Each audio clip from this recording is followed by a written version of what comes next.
No, 2-aught aluminum cable should not be run underground. There are several factors contributing to this recommendation. The National Electrical Code, or NEC, provides guidelines for safe electrical installations. Aluminum cable, in general, is more susceptible to corrosion than copper, especially when exposed to moisture. Direct burial aluminum cable is not typically recommended due to the potential for galvanic corrosion. When aluminum comes into contact with dissimilar metals in a moist environment, it can corrode rapidly. Underground environments are inherently damp, increasing the risk. Firstly, consider the cable type. If the 2-aught aluminum cable is not specifically designed and listed for direct burial, it should not be buried underground. Direct burial cables have a robust outer jacket that provides protection against moisture, chemicals, and physical damage. If the cable is not rated for direct burial, the jacket may not be sufficient to prevent moisture from reaching the aluminum conductors, leading to corrosion.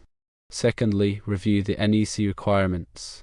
The NEC specifies the types of cables that are permitted for underground installations.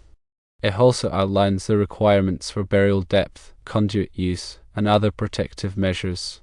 Even if the cable is rated for underground use, it must be installed according to the NEC guidelines to ensure safety and prevent premature failure. The NEC specifies minimum burial depths for different types of wiring methods. For example, direct buried cables typically require a minimum burial depth of 24 inches to protect them from physical damage. If the cable is installed in a conduit, the burial depth may be reduced. Thirdly, consider the soil conditions. The type of soil in the area can also affect the corrosion rate of aluminum cable. Acidic or alkaline soils can accelerate corrosion. If the soil is known to be corrosive, additional protective measures may be necessary, such as encasing the cable in concrete or using a corrosion-resistant conduit. Fourthly, think about conduit requirements. Even if the cable is rated for underground use, it is often recommended to install it in a conduit. Conduit provides an additional layer of protection against moisture, physical damage, and chemical exposure. There are different types of conduit available, such as PVC, rigid metal conduit, and electrical metallic tubing, or EMT. The type of conduit that is appropriate for a particular application depends on the specific requirements of the installation. Fifthly, always check for proper grounding and bonding. Proper grounding and bonding are essential for electrical safety. Grounding provides a path for fault current to flow back to the source, tripping a circuit breaker or fuse and preventing electrical shock. Bonding ensures that all metal parts of the electrical system are at the same electrical potential, reducing the risk of shock. Sixthly, think about potential damage from digging. Underground cables are susceptible to damage from digging or excavation. Therefore, digging in an area where underground cables are present, it is important to call the local utility companies to locate and mark the cables.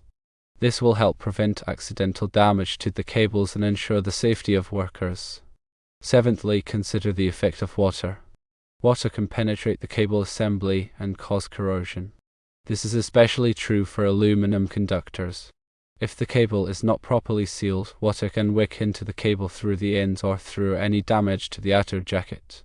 Once water reaches the aluminum conductors, it can cause corrosion, which can lead to increased resistance, overheating, and ultimately, failure of the cable.